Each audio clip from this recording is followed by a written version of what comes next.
So our little how-to video today is all about how to come alongside another boat, sometimes called rafting, sometimes called doubling up. One of those little things which worries a lot of people simply because we don't want to damage the boat we're coming onto. So the key part of it is that when we actually touch the other boat, we're going to be stationary fore and aft and just trying to move laterally. Now we've got an interesting challenge today because the craft they've asked us to come onto is in a position where there's plenty of wind and plenty of tide. And traditionally we always moor the same way round as the boat we're going onto. And that's because the square shape at the stern of modern motorboats doesn't lend itself well to getting off and on unless we're both the same way round. So we're going to moor up facing the same way. Now that means that we're going to be going down element, downwind and down tide. So I'm going to have to go past, spin the boat round and then get it more or less alongside, positionally, stop, and then work my way across on those elements to just gently touch. Now to make this easier, my crewman Richard has put some fenders up high on our gunnel. That's the rubbing band where the top and bottom half of the boat meet, and they're just at the top edge of that, so we've got plenty of protection. And we've organised just a bow and stern line to start with. We'll probably need springs if we're going to stay for any length of time, and even shore lines if we were staying overnight. So we might show you that a bit later. We'll just see how we get on with the basic manoeuvre first.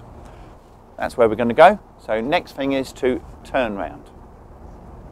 So just coming up to my turn, and because of the wind and tide, I'm pushing well up towards the upwind, up tide side, gently bringing the boat forward a little bit to give me a little bit of bite, and then gently round. This one's on IPS, which makes some of this easy and some of it a bit interesting. As there's no bow thruster on this one, so I have to be very conscious of keeping the momentum of the boat in the right place. See the tide there sluicing us round. Got to keep the turn going at this point, which is a little scary. So I've now got all the elements on the stern of the boat.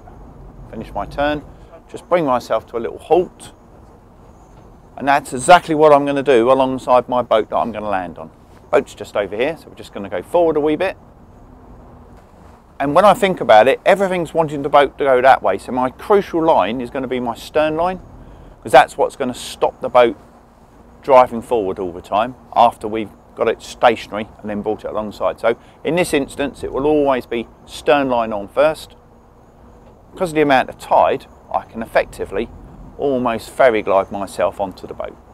Just having a look behind me, my crewman Richard is looking vaguely ready. We're just going to get ourselves stopped. I'm just having a quick glance out the window, bring it back very gently. When I look to the side now, I'm, if anything, moving astern a fraction, or I'm stationary. So I've got to be very careful not to let the boat twist the stern out. We need the stern slightly closer to the target boat than the bow, otherwise we will be ferry gliding away, not towards it. Okay, boat's coming in nice and gently here. Okay, we're about 2 meters out, little twist towards it. If you look to the side now, you can see I am completely stationary fore and aft as we come alongside. Now Richard's going to make that line off just on us, and as the weight of the boat comes on, all those elements are holding me exactly in position. So that stern line was crucial because everything's trying to take me that way. And you can hear the tension coming on the line now. So now we will organise a bow line.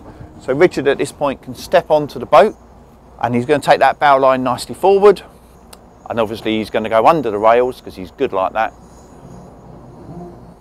And the bow line at the moment, we don't want it too tight, it's just keeping us two together. Stern line at the moment is doing the work, and then we'll organise some springs to stop it shunting backwards and forwards. And then if we were going to stay overnight, we'd also take some shore lines, particularly with the amount of tide that we have here. So we'll take a line from our boat onto the cleats on the shore, so that the weight of our boat is not just resting on our neighbour. We've done some springs to stop us shunting backwards and forward as the wind and tide change throughout the day. For a longer stay, we put shorelines on, and they're really important because they take the weight of our boat and transfer it to the pontoon rather than our poor neighbour. And particularly with the wind and tide here, you'll see how the boat's angles change as we use the weight of our shoreline to physically pull our boat attached to the pontoon rather than just relying on our mate's stern line. So once we've done that, we're safe, we can do engines off, cup of tea. Okay, so leaving is pretty much a reversal of what we've done. So shorelines off, back on board, springs off, so there's just our lines arranged, and we're going to transfer back onto a loop on the stern so we can release from our boat. Because of the elements we've got, everything's trying to take us that way. Bow line will come off, crewman Richard will come back on board. I will then give a tiny touch of a stern to take the weight off the stern line. He'll release the stern, and then all I've got to do is just open an angle and leave up the hill, and that will look really simple. Okay, you can see there was no weight on the bow line at all, so as Richard undoes it, all he's got to do is bring it gently back on board. That's it, make sure it's safe. He's chucked it nicely in the middle of the foredeck, that's fantastic. Now on our stern there, when he's safely in position, I'll go gently back, which will give him some slack. Wait for the slack. All yours. Okay, so now I've got to get a little angle, so tiny twist, and then I'm just going to pull back. Done my tiny twist, so I'm leaving into those elements, tiny twist out, and again I'm trying to leave in a sideways motion. I don't want to be rubbing anything up against the boat, and then gently drive forward, and it's done.